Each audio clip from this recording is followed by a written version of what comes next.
na goma sha ɗaya hayatuhu qubailar risala, rayuwarsa dabda aiko shi.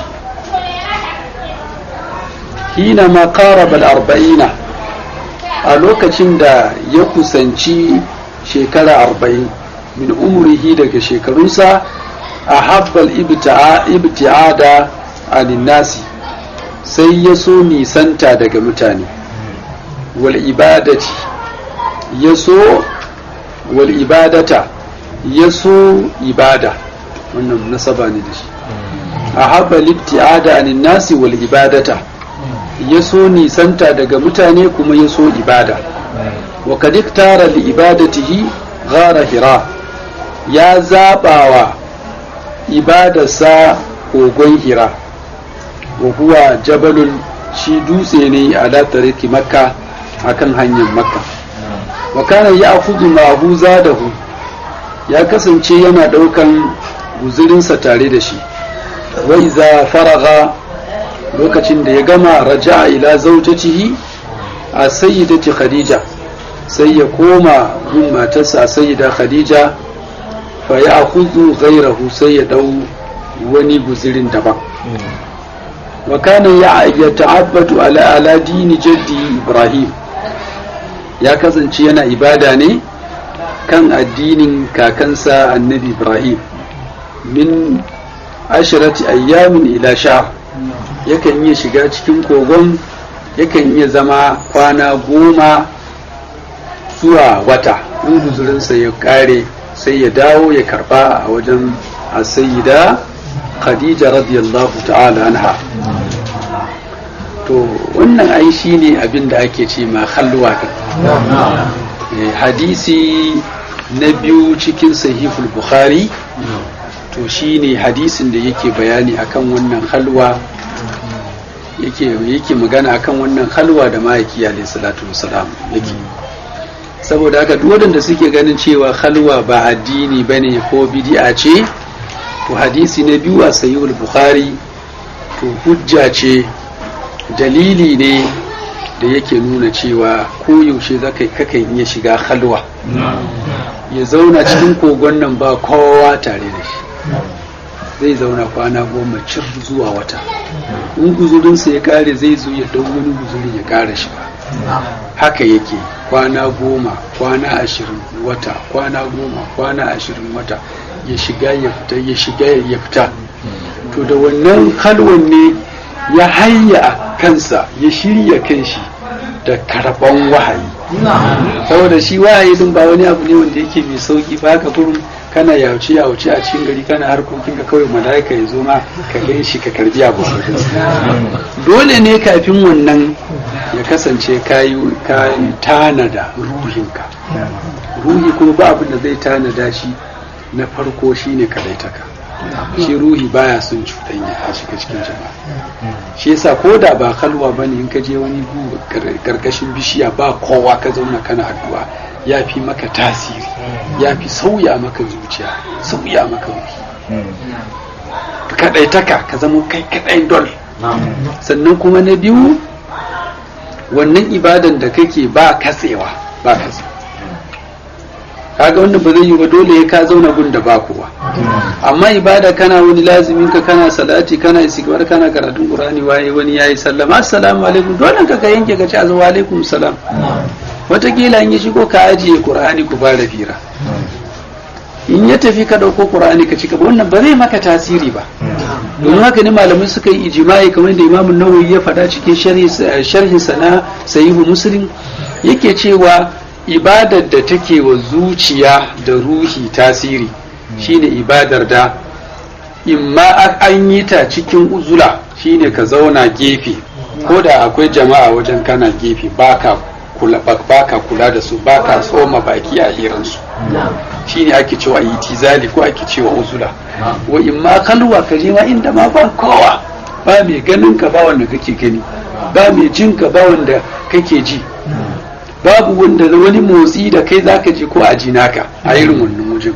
to ruhi yana samun tarbiyya, a sauya shi daga ruhi na bashari a mayar da shi zuwa ruhi na malaki.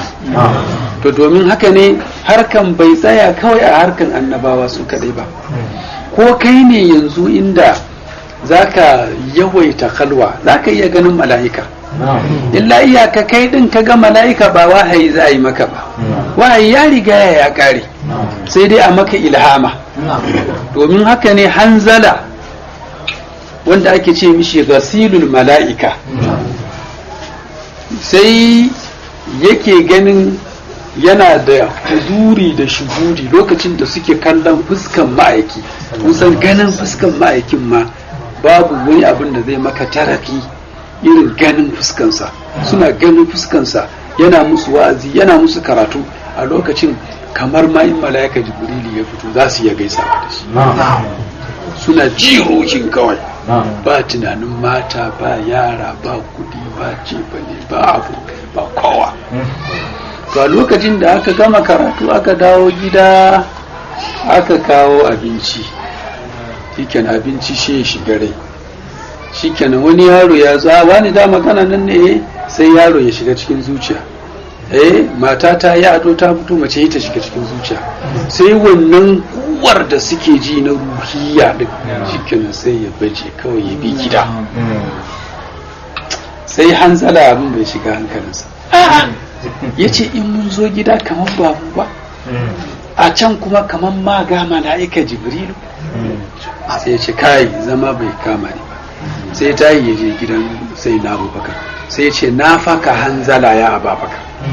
Hanzala fa munafiki ne fa Abubakar ina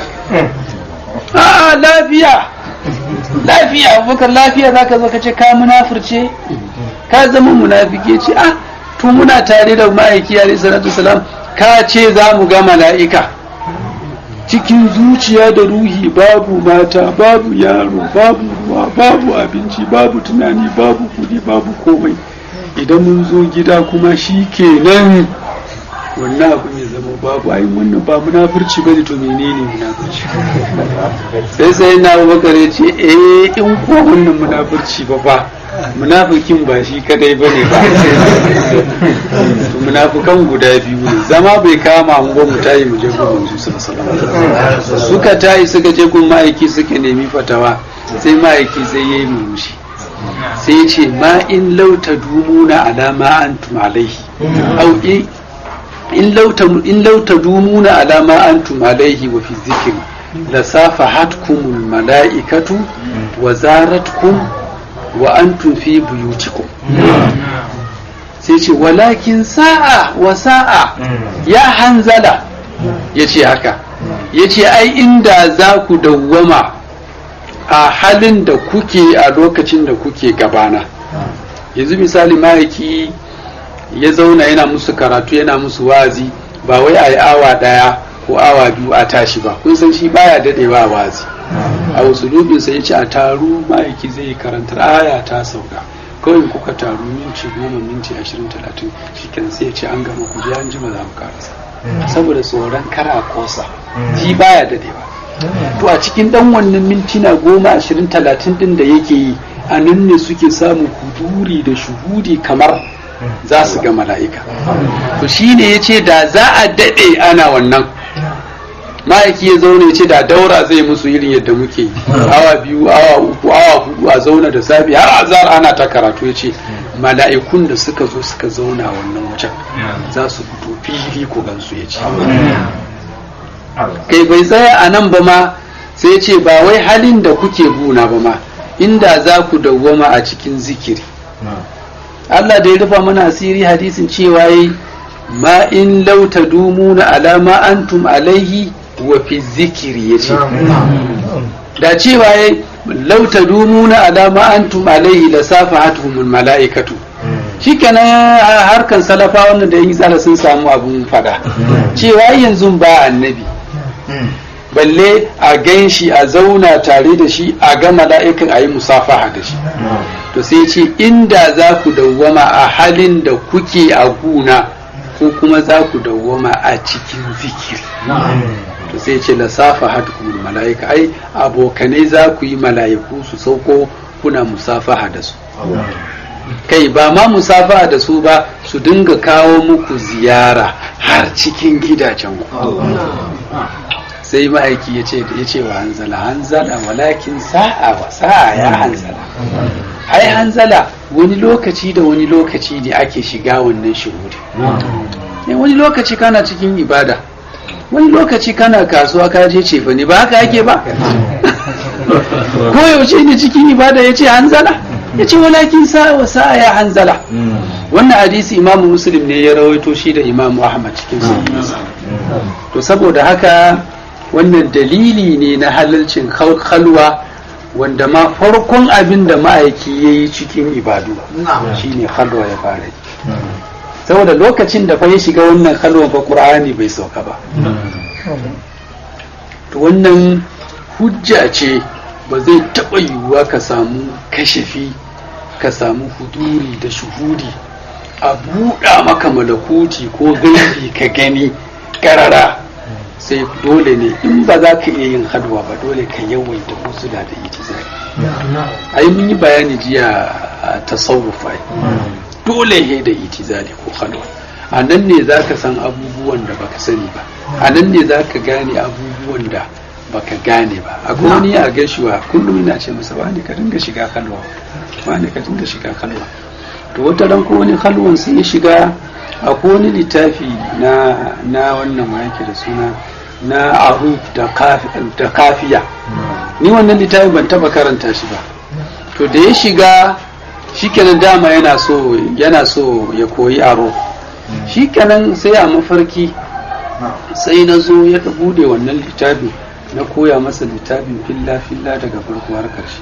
Da ya farka duk abin da yake cikin littafin ya iya, duk abin da yake cikin littafin ya iya. Ni kuma littafin da na koya masa cikin mafarkin na ban taba karanta shi. Kaga wannan yana ɗaya daga cikin abin da yake tabbatar maka da cewa ilimi din irin wannan wanda muke yi din sunna ce, dole kai wannan. Ana ce mishi talaki ne. Amma ilimi din direct kaka iya samu sannan kowanne littafi ta hanyar yawaita uzula da itizali ko yawaita halwa. Sannan kuma da ya zo ya ce yana ibada a bisa addinin kakansa annabi Ibrahim, ka san lokaci ne na fatara. Kuma Allah subhanahu wata'ala a cikin Qur'ani ya ce anittabi millata Ibrahim hanifa. Tunda lokacin babu wani addini, ana cikin lokacin fatara, to shine sai yake ibadar according to karantarwar addini annabi Ibrahim a.s. Sannan ku lura cewa ma'aiki a.s. Allah bai ce ya bi annabi Ibrahim, bai ce ya bi addinin annabi Ibrahim. Lura da wannan sosai, ya bi addinin annabi Ibrahim. Shi kuma addinin annabi Ibrahim idan ma'aiki ya bi, to ya bi Allah ne. Saboda addinin annabi Ibrahim din addinin Allah ne. Kamar yadda muka yi bayani a tafsirin mu, inda Allah subhanahu wa ta'ala yake cewa ulaika allazina hadahumullahu fabihudahu muqtadi. Babu wani annabi da za a ce ma'aiki ya bi shi, sai dai a ce ya bi shiriyarsa. Shiriyar wannan annabin kuma shiriyar Allah ne, addinin wannan addinin kuma addinin Allah ne. Daga bisani Allah ya bi, saboda gare ya ce ya bi wani annabi din ci baya ne. Annabawa gaba daya mabiyansa ne, al'ummarsa ne, mamu ne, shine limami, shi kadai ke lura. Wannan shine karshen dauri na farko, wanda ya fara da haifuwansa, ya zo daidai lokacin da shekaransa 40 za a zo a mishi wahayi.